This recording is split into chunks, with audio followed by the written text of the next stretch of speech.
Hi, ಎಲ್ರಿಗೂ ನಮಸ್ಕಾರ. ನಾನು ನಿಮ್ಮ ಲಾವಣ್ಯ. ಎಲ್ಲರೂ ಹೇಗಿದ್ದೀರಾ? ನಾನಂತೂ ಚೆನ್ನಾಗಿದ್ದೀನಿ. ನೀವು ಎಲ್ಲರೂ ಚೆನ್ನಾಗಿದ್ದೀರಾ ಅನ್ಕೋತೀನಿ. ತುಂಬ ದಿನ ಆಯಿತು ವಿಡಿಯೋ ಮಾಡೋಕ್ಕಾಗಲಿಲ್ಲ. ಅದಕ್ಕೆ ನಾನಿವತ್ತು ಒಂದು ಮಿಷಿನ್ ವರ್ಕ್ ಬ್ಲೌಸ್ನ ಯಾವ ರೀತಿಯಾಗಿ ಕಟ್ ಮಾಡಬೇಕು ಅನ್ನೋದನ್ನು ನಾನು ನಿಮ್ಮ ಜೊತೆ ಶೇರ್ ಮಾಡ್ತೀನಿ. ಮತ್ತು ಪಾರ್ಟ್ 2 ಆಗಿ ಆ ಬ್ಲೌಸ್ನ ಸ್ಟಿಚಿಂಗ್ ವಿಡಿಯೋನ ಪಾರ್ಟ್ 2 ಅಲ್ಲಿ ಹಾಕ್ತೀನಿ. ಅದನ್ನು ನೀವು ನೋಡಿ. ಇವಾಗ ಪಾರ್ಟ್ 1 ಬಂದು ಆ ಮಿಷಿನ್ ವರ್ಕ್ ಬ್ಲೌಸ್ನ ಯಾವ ರೀತಿ ಕಟ್ ಮಾಡಬೇಕು ಅಂತ ನಾನು ನಿಮಗೆ ತೋರಿಸ್ತೀನಿ ಈ ವಿಡಿಯೋದಲ್ಲಿ. ಈ ವಿಡಿಯೋನ ನೀವು ಕೊನೆಯವರೆಗೂ ಸ್ಕಿಪ್ ಮಾಡ್ದಿರಾನೇ ವಿಡಿಯೋನ ನೋಡಿ, ಹಾಗೆ ಲೈಕ್ ಮಾಡಿ. ಮತ್ತು ಈ ಕಟ್ಟಿಂಗ್ ಬಗ್ಗೆ ಏನಾದರೂ ಡೌಟ್ಸ್ ಇದ್ದರೆ ನೀವು ಅದನ್ನು ಕಮೆಂಟ್ ಮೂಲಕ ನನಗೆ ಕಮೆಂಟ್ ಮಾಡಿ. ಮತ್ತು ನೆಕ್ಸ್ಟ್ ಯಾವ ಥರ ವಿಡಿಯೋ ಬೇಕು ಅಂತ ನೀವು ಕಮೆಂಟ್ ಮಾಡಿದ್ರೆ ನಾನು ಆ ಥರ ವಿಡಿಯೋ ಮಾಡೋಕ್ಕೆ ಟ್ರೈ ಮಾಡ್ತೀನಿ. ಬನ್ನಿ ವಿಡಿಯೋ ನೋಡ್ಕೊಬರೋಣ. ಮತ್ತು ಇವಾಗ ನಾನು ವಿಡಿಯೋನ ಸ್ಟಾರ್ಟ್ ಮಾಡ್ತೀನಿ. ಬನ್ನಿ ವಿಡಿಯೋಗೆ ಹೋಗೋಣ. ನೋಡಿ, ಇದು ಕಸ್ಟಮರ್ ಒಂದು ಮಿಷಿನ್ ವರ್ಕ್ ಬ್ಲೌಸ್ ಹಾಕ್ಸ್ಕೊಡು ಡಿಸೈನು ಅಂತ ಅವರು ನನಗೆ ವಾಟ್ಸಪ್ ಮಾಡಿದರು ಡಿಸೈನ್ನ. ಇದು ಕಸ್ಟಮರ್ ಬ್ಲೌಸು. ನೋಡಿ, ಈ ಥರ ವರ್ಕ್ನ ಹಾಕ್ಸ್ಕೊಬಂದಿದ್ದೀನಿ. ನೋಡಿ, ಇದು ಮಿಷಿನ್ ವರ್ಕ್. ಇದು ಈ ಥರ ಡಿಸೈನ್. ಇದು ಈ ಥರ ಯಾರಿಗಾದರೂ ಬೇಕಾದರೆ ನನಗೆ ವಾಟ್ಸಪ್ಪಲ್ಲಿ ಮೆಸೇಜ್ ಮಾಡಿರಿ. ನೀವು ಯಾವ ಥರ ಡಿಸೈನ್ನ ವಾಟ್ಸಪ್ ಮಾಡ್ತೀರೋ ಆ ಥರ ಡಿಸೈನ್ನ ಮಾಡಿಸಿ ಸ್ಟಿಚಿಂಗ್ನ ಮಾಡಿಕೊಡ್ತೀನಿ. ಯಾರಿಗಾದರೂ ಇಂಟ್ರೆಸ್ಟ್ ಇದ್ದರೆ, ಯಾರಿಗಾದ್ರೂ ಬ್ಲೌಸು ಸ್ಟಿಚಿಂಗ್ ಮಾಡಿಸ್ಬೇಕು ಅಂತಿದ್ರೆ ಅವರು ನನಗೆ ವಾಟ್ಸಪ್ಪಲ್ಲಿ ಮೆಸೇಜ್ನ ಮಾಡಿ.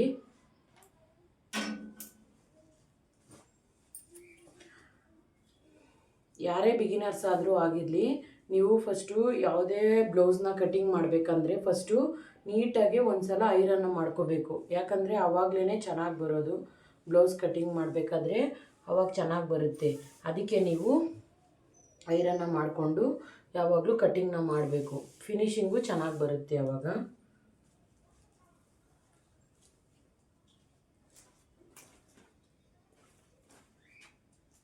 ನೋಡಿ, ಇದು ಕಸ್ಟಮರ್ ಒಬ್ರದ್ದು ಅಳತೆ ಬ್ಲೌಸ್. ಇದು ಇವಾಗ ಕಟ್ಟಿಂಗ್ನ ಸ್ಟಾರ್ಟ್ ಮಾಡ್ತೀನಿ.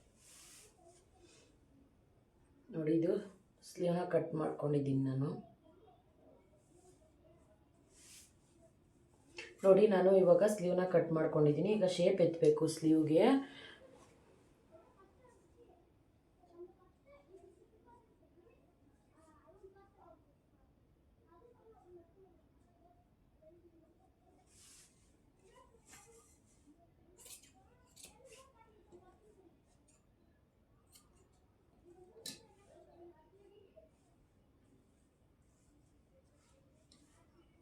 ಯಾವಾಗಲೇ ಆಗಲಿ ಫ್ರಂಟ್ ಸೈಡಲ್ಲಿ ನಾವು ಲೈಟಾಗಿ ಎತ್ಕೋಬೇಕು. ಯಾಕಂದರೆ ಆವಾಗ ಜಾರಲ್ಲ ಬ್ಲೌಸು. ಇಲ್ಲ ಅಂದರೆ ಜಾರತ್ತೆ ಬ್ಲೌಸು. ಲೈಟಾಗಿ ನಾವು ಕರ್ವ್ನ ಶೇಪ್ನ ತಗೋಬೇಕು.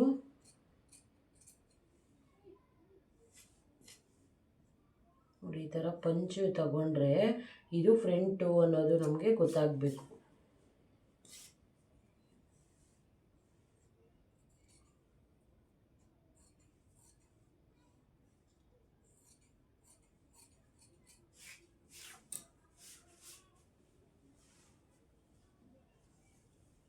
ನೋಡಿ, ಇವಾಗ ಸ್ಲೀವ್ ರೆಡಿ ಆಯಿತು. ನೋಡಿದ್ರಲ್ಲ, ಇದೇ ಸ್ಲೀವ್. ನೋಡಿ, ಇದು ಸ್ಲೀವ್. ಇವಾಗ ನೆಕ್ಸ್ಟು ಬ್ಯಾಕ್ನ ಕಟ್ಟಿಂಗ್ ಮಾಡಬೇಕು.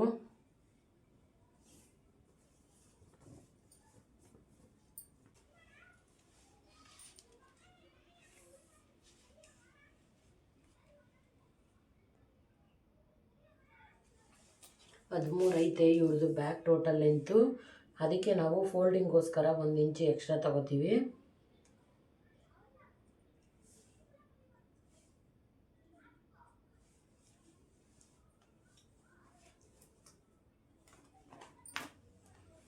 ಶೋಲ್ಡರ್ನ ಅಳತೆ ಮಾಡಬೇಕು.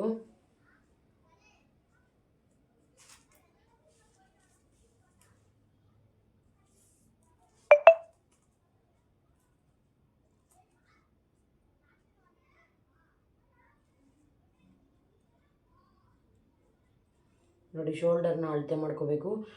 ಹಿಂಗೆ ಹಿಡಿದು ಇದರಲ್ಲಿ ಶೋಲ್ಡರು 9 ಐತೆ. ಈ ಕಡೆ ಒಂದು side left side right side ಯಾವ ಸೈಡಲ್ಲಾದರೂ ಒಂದು ಸೈಡು ಅಳತೆ ಮಾಡ್ಕೋಬೇಕು. ಯಾವ ಕಡೆ ಲೈಟಾಗಿ ಬಟ್ಟೆ ಒಳಗಡೆ ತಗೊಳ್ಳೋಕ್ಕೆ ಒಂದು ಅರ್ಧ ಇಂಚು ಬಿಟ್ಟು ಆಮೇಲೆ ಶೋಲ್ಡರ್ನ ಕ್ಯಾಲ್ಕುಲೇಟ್ ಮಾಡಿ ಡಿವೈಡೆಡ್ ಬೈ ಮಾಡ್ಕೋಬೇಕು.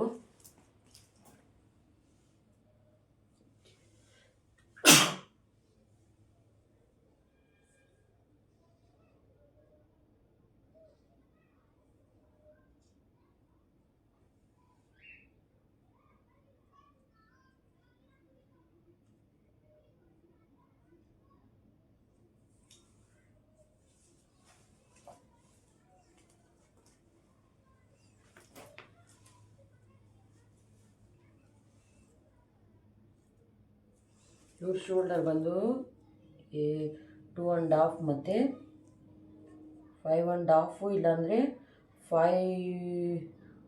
5 ತಗೊಂಡ್ರೂ ಸಾಕು. ಯಾಕಂದರೆ ಶೋಲ್ಡರು ಕಡಿಮೆ ಇಕ್ಕಿದ್ರೆ ಡೀಪ್ ಜಾಸ್ತಿ ಇಕ್ಕಿ ಶೋಲ್ಡರ್ನ ಕಮ್ಮಿ ಇಕ್ಕಬೇಕು.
ನೋಡಿದ್ರಲ್ಲ ಕಟ್ಟಿಂಗ್ ವಿಡಿಯೋನ. ಯಾರಿಗೆಲ್ಲ ಈ ವಿಡಿಯೋ ಇಷ್ಟ ಆಯಿತು ಎಲ್ಲರೂ ಕಮೆಂಟ್ ಮಾಡಿ. ಏನಾದರೂ ಡೌಟ್ಸ್ ಇದ್ದರೆ ನನಗೆ ಕಮೆಂಟಲ್ಲಿ ತಿಳಿಸಿ. ಮತ್ತು ಯಾರಿಗಾದರೂ ಈ ಥರ ಯಾವುದೇ ಡಿಸೈನ್ ಬೇಕಾದರೂ ನೀವು ವಾಟ್ಸಪ್ಪಲ್ಲಿ ಸೆಂಡ್ ಮಾಡಿದ್ರೆ ನಾನು ಆ ಡಿಸೈನ್ ಹಾಕ್ಸಿ ನಿಮಗೆ ಸ್ಟಿಚಿಂಗ್ ಮಾಡಿಕೊಡ್ತೀನಿ. ವಾಟ್ಸಪ್ ನಂಬರ್ನ ವಾಟ್ಸಪ್ ನಂಬರ್ನ ಕೊಟ್ಟಿರ್ತೀನಿ, ಅಲ್ಲಿ ವಾಟ್ಸಪ್ಪಲ್ಲಿ ಮೆಸೇಜ್ ಮಾಡಿರಿ ಯಾವ ಥರ ಬೇಕು ಅಂತ. ಮತ್ತು ಶೇರ್ ಮಾಡಿ, ಸಬ್ಸ್ಕ್ರೈಬ್ ಮಾಡಿಕೊಂಡು ನನ್ನ ಚಾನಲ್ನ ಕೊನೆವರೆಗೂ ನೋಡಿ. ನೆಕ್ಸ್ಟು ಪಾರ್ಟ್ 2 ಅಲ್ಲಿ ಸ್ಟಿಚಿಂಗ್ ಬೇಕು ಅನ್ನೋರು ಕಮೆಂಟ್ನ ಮಾಡಿ ಈ ಬ್ಲೌಸ್ ಸ್ಟಿಚಿಂಗ್ನ ನಾನು ಮಾಡ್ತೀನಿ. ಮತ್ತು ಇವತ್ತಿಗೆ ಈ ವಿಡಿಯೋನ ಇಲ್ಲಿಗೆ ಎಂಡ್ ಮಾಡ್ತಾಯಿದ್ದೀನಿ. ಈ ವಿಡಿಯೋ ಇಷ್ಟ ಆದರೆ ಎಲ್ಲರೂ ಒಂದು ಲೈಕ್ ಕೊಡೋದನ್ನು ಮರಿಬೇಡ್ರಿ. ನೆಕ್ಸ್ಟ್ ಮುಂದಿನ ವಿಡಿಯೋದಲ್ಲಿ ಸಿಗೋಣ. ಅಲ್ಲಿವರೆಗೂ ಟಾಟಾ ಬಾಯ್. ಕೊನೆಯದಾಗಿ ನಾನೊಂದು ವಿಷಯ ಹೇಳೋಕ್ಕೆ ಇಷ್ಟಪಡ್ತೀನಿ. ಅದು ಏನಪ್ಪ ಅಂದರೆ, ಪ್ರತಿಯೊಬ್ಬರು ಕೂಡ ನಿಮ್ಮ ಕೈಲಿ ಏನಾಗುತ್ತೋ ಆ ಸಣ್ಣ ಪುಟ್ಟ ಕೆಲಸನೇ ಆಗಲಿ ನೀವು ಸ್ವಂತವಾಗಿ ದುಡೀರಿ. ಇನ್ನೊಬ್ಬರ ಮೇಲೆ ಇಂಡಿಪೆಂಡ್ ಆಗದಿರೇ ನೀವು ಕೆಲಸನ ಮಾಡಬೇಕು. ಮತ್ತು ಅವ್ರು ಮಾಡ್ತಾರೆ ಅಂತ ನೀವು ಯಾವತ್ತೂ ಎಕ್ಸ್ಪೆಕ್ಟೇಷನ್ನ ಇಟ್ಕೋಬೇಡ್ರಿ ಅನ್ನೋದು ನನ್ನ ಒಪಿನಿಯನ್ನು. ಏನಾದರೂ ನಾನು ಹೇಳಿರೋ ಇದರಲ್ಲಿ ತಪ್ಪಿದರೆ ಎಲ್ಲರೂ ಕ್ಷಮಿಸ್ರಿ. ಇದನ್ನು ನಿಮ್ಮ ಜೊತೆ ಶೇರ್ ಮಾಡ್ಕೋಬೇಕು ಅಂದ್ಕೊಂಡಿದ್ದೆ, ಅದಕ್ಕೋಸ್ಕರ ನಾನು ಇದನ್ನು ನಿಮ್ಮ ಜೊತೆ ಶೇರ್ ಮಾಡ್ಕೊಂಡಿದ್ದೀನಿ. Thank you.